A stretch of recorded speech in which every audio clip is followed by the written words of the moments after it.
and I am the kids at Midchurch pastor. Thank you for joining me today on my picnic blanket, on my lawn, in my garden. I wonder, what does a perfect day look like for you? Well, I'm going to tell you about what a perfect day would look like for me. And I'm going to draw that perfect day for you using my paper and my pen. But the trick is I'm going to put my paper on my head while I draw. Okay, so let me tell you about my perfect day. Well, it would be on a picnic blanket. So let me draw a picnic blanket. Okay, and the sun would be shining. So let's draw a nice big sun. My picnic blanket would be in a garden, but it would be in a garden next to a stream of water that would be flowing along. And then my picnic blanket would also be under a tree, because I wouldn't want to be baking in the sun. So I would have to have my picnic blanket under a nice big tree. And then, of course, what would I be doing on my picnic blanket? Well, I'll be reading my book, and I will also be eating something nice, like a piece of cake. Yes, a piece of cake. I love cake. Okay. And then I would have friends with me and my family, and we'd all be sitting together on the picnic blanket. Okay, so are you ready to see what my perfect day looks like? Oh, let me get the lid in here. Let's have a look. Oh my gosh. Can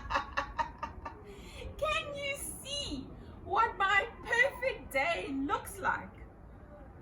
Ew, it's a bit of a mess. You know, guys, sometimes this happens to us. We have an idea or an expectation of things and how they should be, and that doesn't always work out, and that can make us feel very upset. And what do we do when that happens? What does it do to our faith when that happens? Well, today we are going to hear about a man in the Bible who was definitely not having a perfect day. In fact, his day was anything but perfect. So we're going to sing our song to get Bibliosaurus awake, and then we're going to hear all about this man. So let's sing Getting Into the Bible together.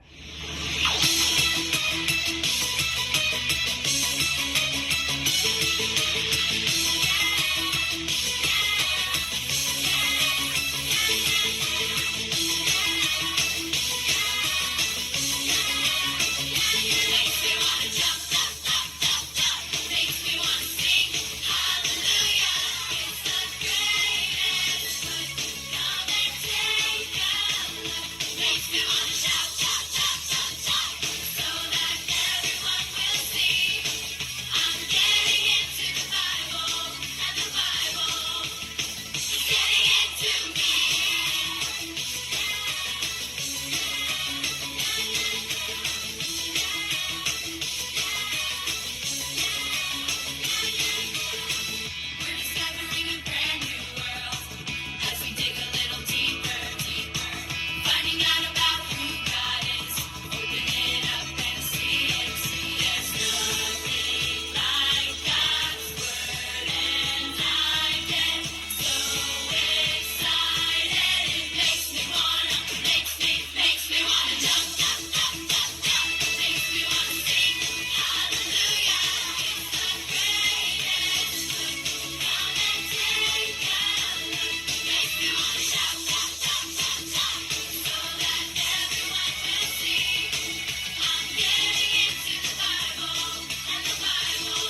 today we are going to hear a Bible story all about a man who was indeed not having a very perfect day at all.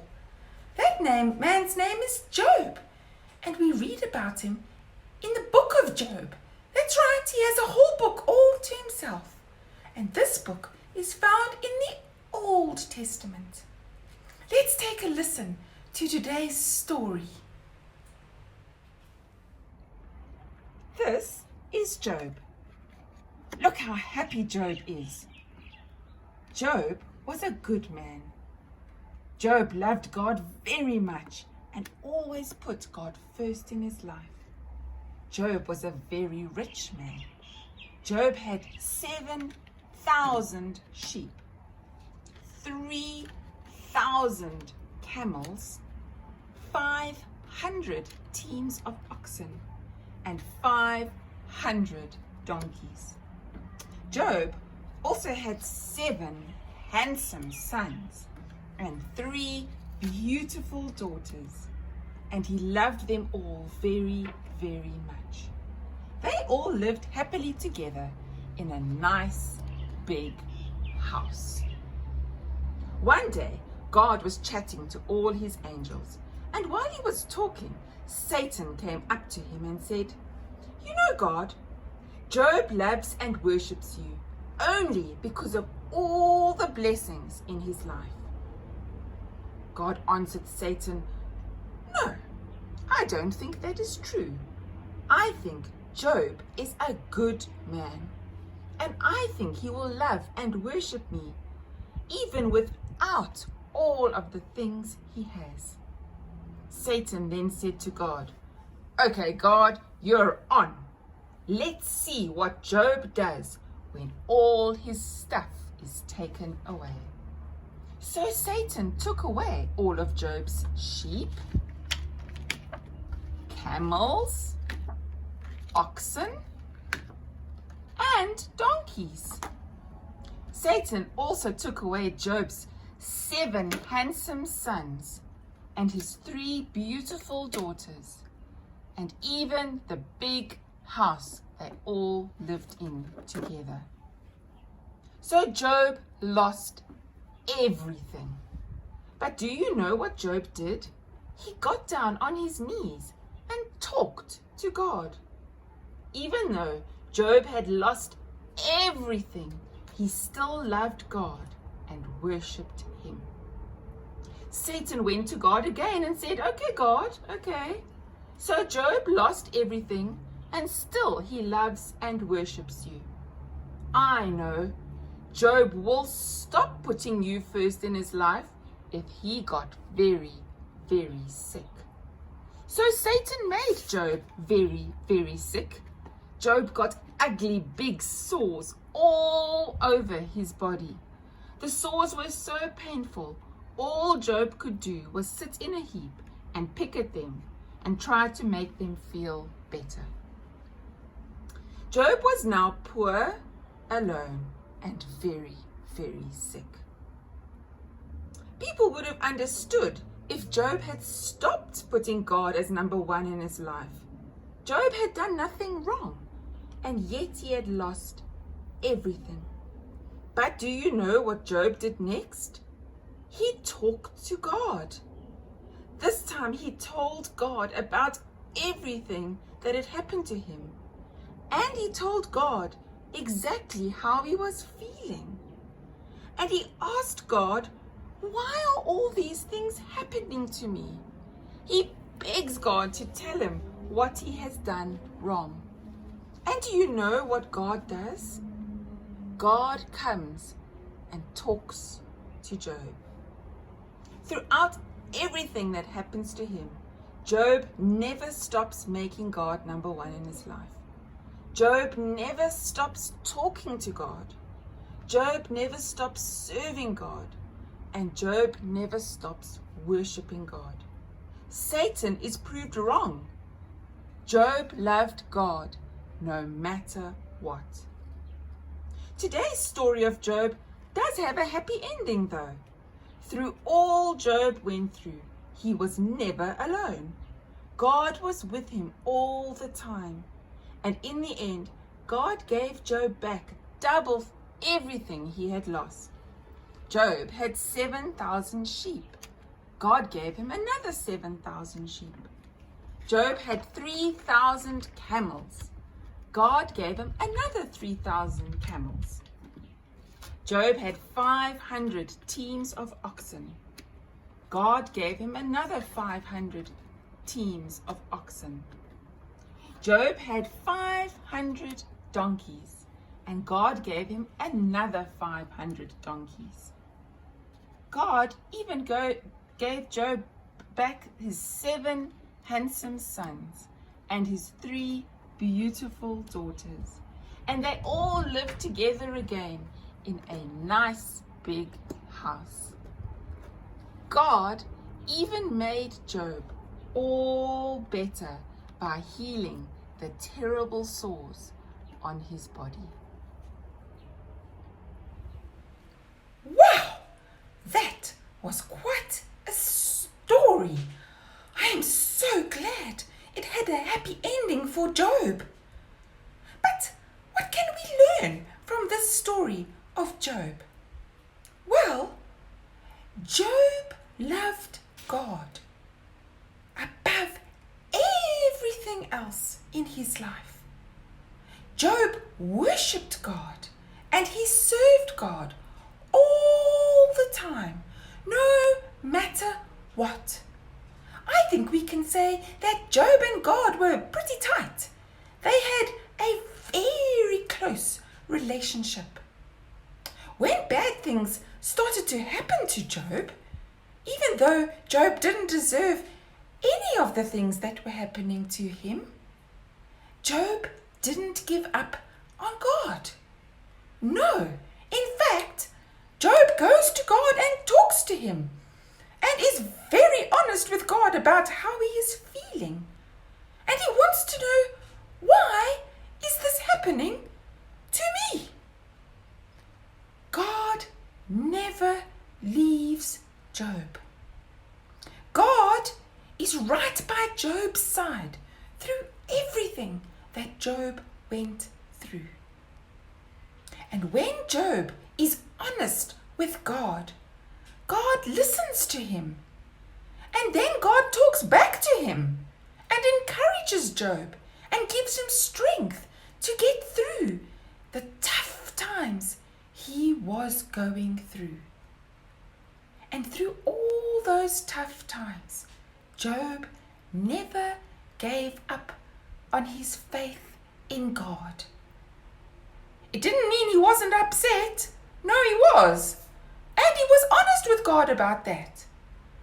Job had a faith that was #honest. So guys, today we've learned that our faith needs to be #honest. And by honest, it means we are honest with God. We tell God how we are feeling. It's okay to feel bad. It's okay to feel sad. It's okay to have any feeling. But what we need to do is not keep it inside us. We need to share it with someone. And we can always share it with God. Even though God knows exactly how we're feeling, He still wants us to tell Him. So, this week I want to challenge you. Tell God how you are feeling. When we start doing that, God starts speaking to us in a powerful way and helps us to get through whatever we're feeling, whatever we're facing, just like He did with Job. So today we've learned our faith is #honest. Okay guys, on to our series challenge. We're still going to stick with the first part of the challenge because I'm giving you time to learn it, and that is to learn our memory verse. And our memory verse comes from Hebrews chapter 11 and verse 1. And it says, faith is being sure of what we hope for. Faith is being sure of what we cannot see. So, we've looked at how our faith needs to be hashtag brave, and we've looked at how our faith needs to be hashtag honest. Well, that's our lesson for today. Be sure to do our family circle devotion with your family as you discuss more about today's lesson in the week ahead. We're going to end again with our song about faith. And as you sing it as a prayer to the Lord. Guys, I pray that your faith will be strong this week. I love you lots and can't wait to see you all next time. Bye.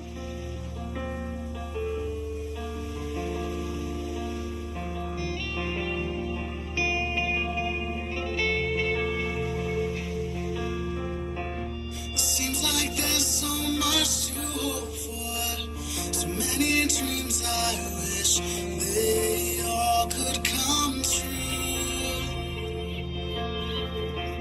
When I think about your ways, Lord, it gives me so much faith in all that you do. Faith to see beyond what I can see.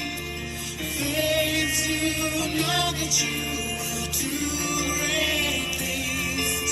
I will trust you, Lord, I'll always believe.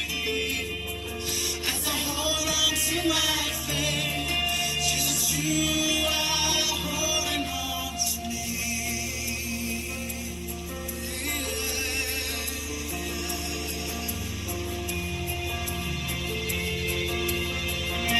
Seems like there's so much to hope for, so many dreams